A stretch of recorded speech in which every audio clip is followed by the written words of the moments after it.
Бұл орманда болған оқиға еді. Ашық алаңқайда кіп-кішкентай ескі үйшік тұрған. Бірде оны қасынан жүгіріп өтіп бара жатқан тышқан көреді. Тышқан тоқтап, сүп-сүйкімді кіп-кішкентай бұл үйшікте кім бар деп сұрайды. Ешкім жауап қайтармайды. Тышқан бос үйшікке кіріп, осында тұрып жатады. Біраз уақыттан кейін үйшіктің маңына секіріп бақа келеді. Сүп-сүйкімді кіп-кішкентай бұл үйшікте кім бар? Мен тықырлауық тышқанмын, ал сен кімсің?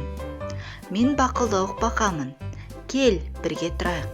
Бақа бақ деп бақылдап үйшікке секіріп кіреді. Тышқан екеуі тіл табысып бірге тұрады.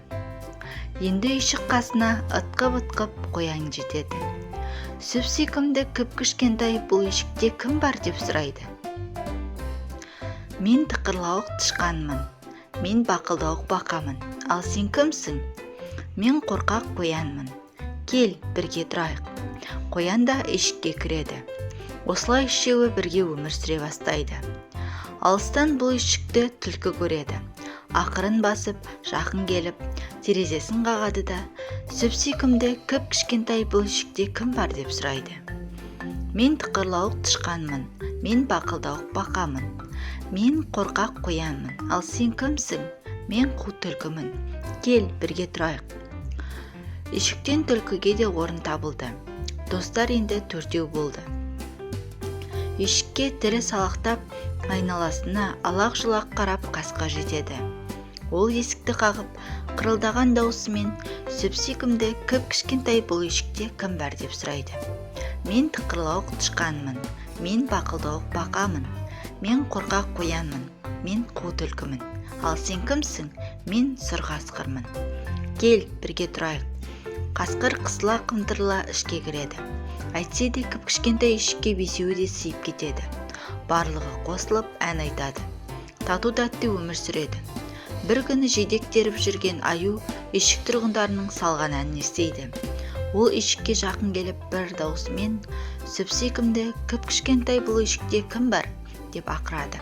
Мен тықырлауық тышқанмын, мен бақылдауық бақамын, мен қорқақ қоянмын, мен қу түлкімін дейді. Ал мен болсам сұр қасқырмын. Ал сен кімсің? Мен қорбаңбай аюмын дейді. Кел, бірге тұрайық. Аю әрі-бері тырбаңдап үйшікке кірмекші болады. Бірақ оның басы енгенімен денесі сыймайды. Амалы таусылған аю, ендеше мен үйшіктің шатырына шығып тұрайын дейді. Жоқ, сен дәусің, сені кішкентай үйшігіміз көтере алмайды. Қиратасың ғой деп шырылдайды іштегілер. Қорықпаңдар, түк те болмайды деп, аю олардың сөздеріне құлақ аспайды. Кіп-кішкентай үйшіктің тұрғындары амалсыздан кездеді. Аю қорбаңдап үйшіктің төбесіне шығады. Сол-ақ екен, ескі үйшік сықырлап шашылып қалады. Тықырлауық тышқан, бақылдауық бақа, қорқақ қоян, қу түлкі, сұр қасқыр барлығы аман-есен үйшіктен шығып үлгереді. Аю оларға ренжімейді. Қайта барлығы бірігіп, бөренелерді тасып, тақтайларды сүргілеп, жаңа үйшік тұрғызуға кірісіп кетеді. Осылайша достар өздеріне әп-әдемі жап-жаңа үйшік соғып алыпты.